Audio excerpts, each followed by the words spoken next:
STV news देख रहे हैं आप। आज की प्रमुख खबरों के साथ मैं हूं अंसारुल हक। सबसे पहले सुर्खियां। नियोजित शिक्षकों के लिए पटना से आई बहुत बड़ी खबर। नीतीश सरकार ने बिहार के 4 लाख नियोजित शिक्षकों को दिया राज्य कर्मी का दर्जा। नीतीश कैबिनेट की बैठक में हुआ बड़ा फैसला। शौच करने गए 25 वर्षीय युवक की पानी से भरे गड्ढे में डूबने से हुई मौत। घर में मचा कोहराम। मुजफ्फरपुर से सुगौली रेलखंड के दोहरीकरण कार्य में भूमि अधिग्रहण को लेकर आ रही है अड़चनें। जन सुनवाई में लोगों ने कहा नहीं छोड़ेंगे अपनी जमीन। ढाका थाना परिसर में 17 कांडों में जब्त शराब की बोतलों को हरम्मा मशीन से किया गया विनष्ट। विनष्टीकरण के दौरान मौजूद रहे राजस्व अधिकारी। सिर्फ 3 क्लासरूम में होती है कक्षा 1 से 8 तक की पढ़ाई। संसाधनों का अभाव होने के बावजूद एक स्कूल बना इलाके के लिए नजीर। पूर्वी चंपारण के ढेखा पंचायत में आगामी 28 दिसंबर को होगा पंचायत समिति पद के लिए उपचुनाव। 4 प्रत्याशी हैं मैदान में। अनुमंडल अग्निशमालय मोतिहारी के कैंपस में लाइव फायर मॉक ड्रिल प्रशिक्षण का कार्य हुआ संपन्न। विभिन्न प्रकार के आग को बुझाने के लिए कर्मियों को दी गई ट्रेनिंग। और नरकटियागंज प्रखंड के अजुआ गांव में आयोजित क्रिकेट टूर्नामेंट का खेला गया फाइनल मुकाबला।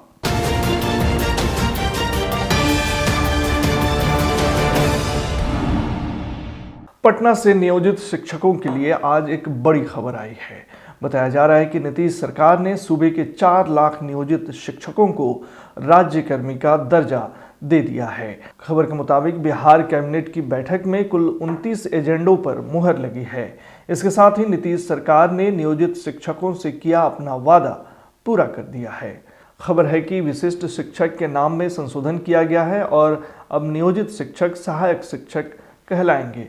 राजकर्मी का दर्जा मिलने की स्वीकृति के बाद नियोजित शिक्षकों में खुशी का माहौल है। गौरतलब है कि हाल के दिनों में बिहार के शिक्षा जगत में भारी बदलाव हुआ है। एक तरफ जहां नीतीश सरकार के फायर ब्रांड अधिकारी के पाठक विद्यालयों में पठन पाठन की स्थिति सुधारने में लगे हैं, तो वहीं सरकार की तरफ से नियोजित शिक्षकों के हित में उठाए गए इस कदम से चीजें और बेहतर होने की उम्मीद है। पूर्वी चंपारण जिले के घोड़ासहन में शौच करने गए एक युवक की पानी से भरे गड्ढे में डूबने से मौत होने की खबर है। घटना सोमवार की दोपहर घोड़ासहन थाना क्षेत्र के लौखान गांव के समीप जाहदा सरेह की है, जहां शौच करने गए युवक का पैर फिसल गया और वह गहरे पानी में गिर गया, जिससे डूबने से उसकी मौत हो गई। मृतक की पहचान थाना क्षेत्र के कोरैया लौखान निवासी विनोद राम के 25 वर्षीय पुत्र रजनीश राम के रूप में की गई है। सूचना पर पहुंची पुलिस ने शव को कब्जे में लेकर पोस्टमार्टम के लिए मोतिहारी भेज दिया। घटना के बाद से पूरे गांव में कोहराम मच गया। मृतक की पत्नी सहित परिजनों का रो रो कर बुरा हाल है। बताया जा रहा है कि मृतक अपने घर का एकमात्र कमाऊ पुत्र था। ग्राम कुरैया लौखान पंचायत के विनोद जी के लड़का। क्या नाम है उसका? रजनीश कुमार। उम्र लगभग 25 वर्ष। कैसे हो गया घटना? सरेह में गड्ढा है, वहाँ लैट्रिन करने गया था। पानी छूने के क्रम में वहाँ गया, गोल फिसल गया। उसके बाद में उसी में डाल रह गया। कब बजे घटना? लगभग 1 बजे करीब में। मुजफ्फरपुर से सुगौली रेलखंड के दोहरीकरण कार्य में बलुआटाल मोतिहारी के पास भूमि अधिग्रहण की प्रक्रिया में कई अड़चनें आ रही हैं। दोहरीकरण के लिए चिन्हित रैयती भूमि पर पहले से घर बनाकर रह रहे लोग अपनी जमीन छोड़ने को तैयार नहीं हैं। इसको लेकर मोतिहारी में आज जन सुनवाई का आयोजन किया गया, जिसमें अधिकारियों ने लोगों की बातों को सुना और उनके बयान को दर्ज किया। इस जन सुनवाई का आयोजन राजकीय उत्क्रमित मध्य विद्यालय महावीर ललिता स्कूल में किया गया, जिसमें अनुग्रह नारायण सिंह पटना द्वारा गठित टीम जन सुनवाई के लिए आई थी। जन सुनवाई में शामिल जमीन मालिकों का कहना है कि जिस जमीन के अधिग्रहण की बात सरकार कर रही है, उस जमीन पर उन लोगों के परिवार 100 वर्षों से अधिक समय से रह रहे हैं। वे लोग गरीब लोग हैं और उनके रहने का यही एक आसरा है, जिसे सरकार ले लेगी तो फिर वे कहाँ जाएंगे। ये जन सुनवाई का रखा गया है। रेलवे का प्रस्तावित दोहरीकरण में जमीन जो है इधर बलुआटाल गोपालपुर और बेलवनवा मोहल्ला में एक अधिग्रहण की सूचना, त्वरित सूचना आई है। कल ही सूचना मिली और इसका कोई अखबार में भी कोई सूचना नहीं दिया गया था। पहले से कुछ चर्चा में था कि जमीन अधिग्रहण करने की बात है, लेकिन ये जन सुनवाई का अचानक हो गया और लोगों में उबाल सा आ गया।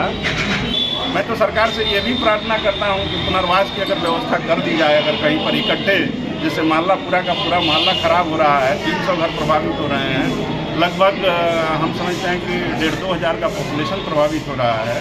तो उन लोगों के लिए कहीं पर पुनर्वास का अगर एक जगह अगर व्यवस्था कर दिया जाता तो अच्छा होता। यहाँ सर हम लोग जमीन लेने नहीं आए हैं। सामाजिक प्रभाव मूल्यांकन का एक प्रक्रिया होता है जन सुनवाई। जन सुनवाई में रैयत लोग अपनी बातों को रखते हैं। जो एक सेक्शन 4 के तहत हम SIA किए थे, उसका एक कार्यकारी सरांजास पढ़कर सुनाना था हमको। उसके आधार पर लोग अपना जो विरोध है, जो मति है, जो बातें रखना तो रखते, उसको हम लोग नोट करते और इसके बाद हम लोग फाइनल रिपोर्ट जिला को समर्पित करते हैं। तभी हुआ नहीं है, अभी हम लोग कोई बातें नहीं कर पाए हैं। ये लोग का अपना जो विरोध है, स्वभाव है, उचित है, इसमें कोई। बढ़ते हैं अगली खबर की ओर। पूर्वी चंपारण की ढाका थाना पुलिस द्वारा 17 कांडों में जब्त शराब को थाना परिसर में विनष्टीकरण कर दिया गया। ढाका अंचल कार्यालय के प्रभारी अंचल अधिकारी सह राजस्व अधिकारी विक्रम सिंह तथा थानाध्यक्ष मुकेश चंद्र कुमार की निगरानी में हरम्मा मशीन के माध्यम से शराब की सभी बोतलों का विनष्टीकरण किया गया। इस संदर्भ में ढाका अंचल कार्यालय के प्रभारी अंचलाधिकारी सह राजस्व अधिकारी ने जानकारी देते हुए बताया कि कुल 17 कांड में जब्त की गई शराब को विनष्टीकरण किया गया है। आज थाना अध्यक्ष एवं मेरे उपस्थिति में शराब विनष्टीकरण हुआ, जिसमें करीब 3600-3700 बोतल, 1125 लीटर देसी शराब और 17 से 20 लीटर विदेशी शराब और 27 से 27 बोतल जो है बियर का विनष्टीकरण किया।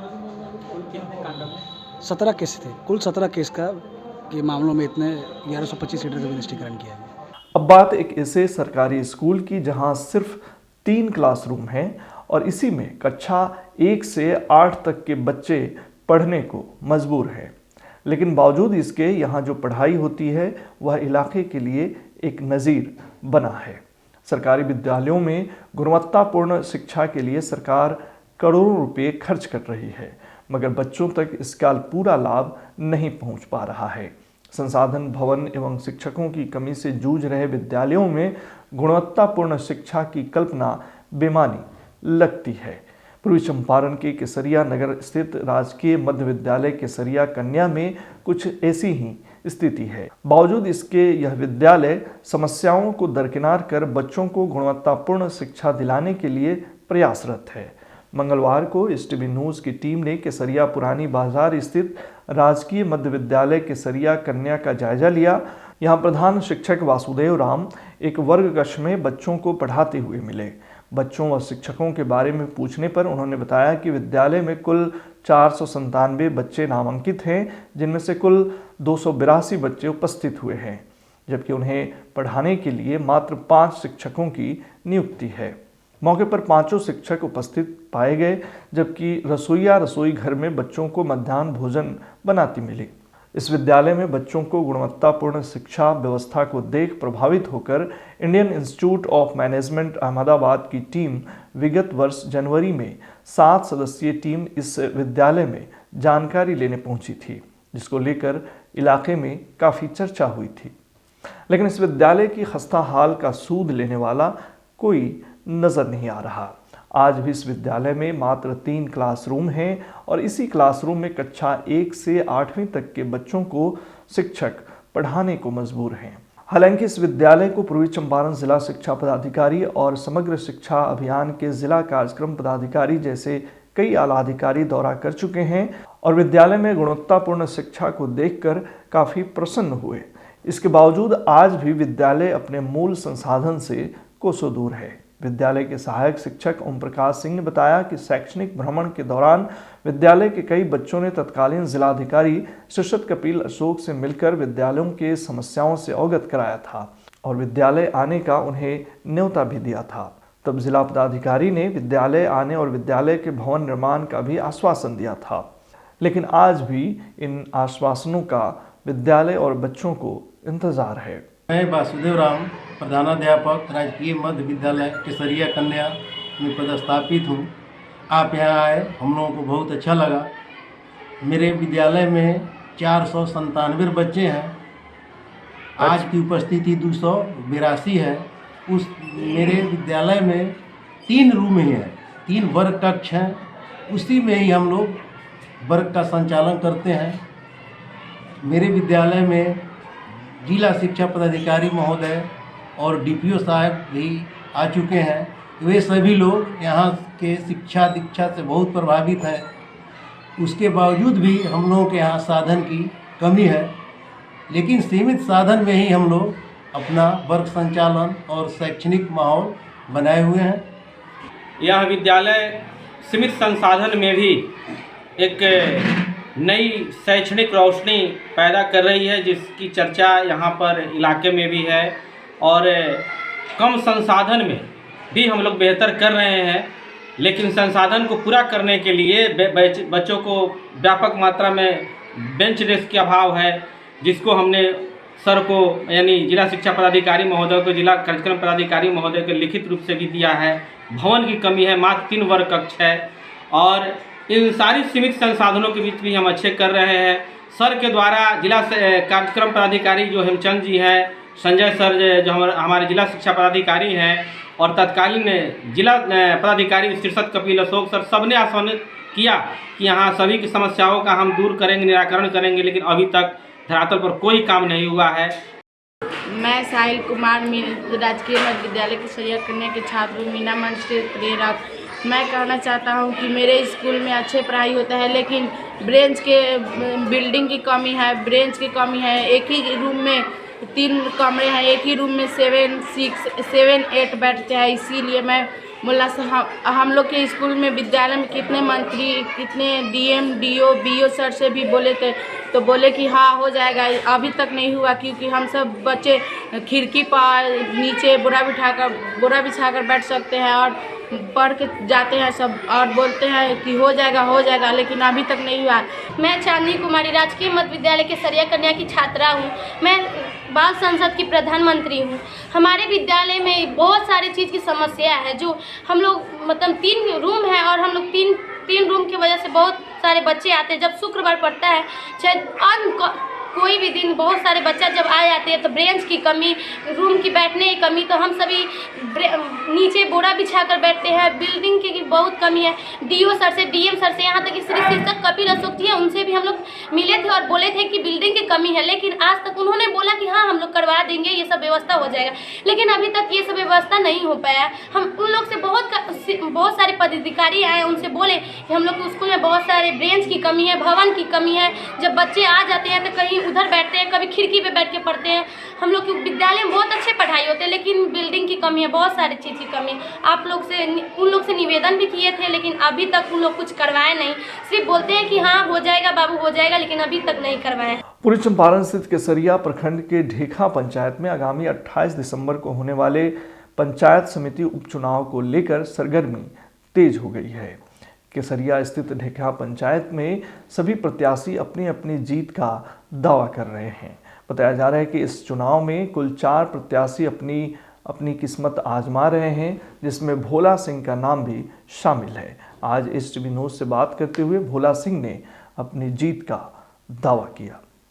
मैं शशिभूषण कुमार सिंह भोला सिंह, ढेका पंचायत में उपचुनाव हो रहा है, जिसमें मैं भी उम्मीदवार हूँ समिति का, जिसमें डोर टू डोर कैंपेन कर रहा हूँ, जाके घूम रहा हूँ, तो सारे जनता का सपोर्ट हमारे पक्ष में मिल रहा है। क्या लगता है आप चुनाव जीत जाएंगे? लगता है से चुनाव जिस तरह से जन सहयोग मिल रहा है, माने लेडीज़ जेंट्स माता बहन जो भी हो, तो इसे लग रहा है चुनाव मेरा निकल जाएगा। अनुमंडल अग्निशमालय मोतिहारी के कैंपस में जिला अग्निशमन पदाधिकारी मोतिहारी अवनीश कुमार की अध्यक्षता में आज लाइव फायर मॉक ड्रिल प्रशिक्षण का कार्य संपन्न कराया गया, जिसमें अग्निशमन सुरक्षा संबंधित तैलीय पदार्थों की आग, गैस की आग एवं जनरल आग को बुझाए जाने संबंधित जानकारी दी गई। इस दौरान फायर ऑफिसर रविशंकर प्रसाद, रमेश प्रसाद, सहयोगी कर्मी अदनान अख्तर, सहायक प्रबंधक एलपीजी सुरक्षा अधिकारी Indian oil corporation limited LPG bottling plant Motihari Ashutosh Kumar, प्रबंधक ऑपरेशन सुरक्षा अधिकारी इंडियन ऑयल कॉरपोरेशन लिमिटेड आदि की मौजूदगी रही। अब खेल की खबर। नरकटियागंज प्रखंड के अजुआ गांव में आयोजित क्रिकेट टूर्नामेंट का फाइनल मुकाबला आनंद 11 अजुआ और नूरुल्लाह 11 सिकटा देवराज के बीच खेला गया। मैच के दौरान पहले बल्लेबाजी करते हुए अजुआ की टीम ने निर्धारित 16 ओवर में 174 रनों का लक्ष्य सिकटा देवराज की टीम को दिया। जवाबी पारी खेलते हुए सिकटा देवराज की टीम लक्ष्य का पीछा करते हुए 138 रन पर ही ऑल आउट हो गई। इस प्रकार अजुआ की टीम विजयी रही। मौके पर बतौर अतिथि पहुंचे समाजसेवी वर्मा प्रसाद, मुखिया संघ के अध्यक्ष अजीत कुमार दुबे उर्फ बाला दुबे, नगर सभापति प्रतिनिधि राजू श्रीवास्तव व मुखिया प्रतिनिधि सोहन राम ने मैच का शुभारंभ फीता काट कर किया। इसके बाद अतिथियों ने खिलाड़ियों से परिचय प्राप्त कर खेल की शुरुआत की। मुख्य अतिथियों ने खिलाड़ियों को संबोधित करते हुए कहा कि खेल में एक की हार एक की जीत निश्चित होती है, लेकिन हार से निराश न होकर हमें ये समझने की आवश्यकता है कि हमसे कहाँ चूक हुई। आज के बुलेटिन में फिलहाल इतना ही। तमाम खबरों और डिबेट्स के लिए जुड़े रहिए STV न्यूज़ के साथ।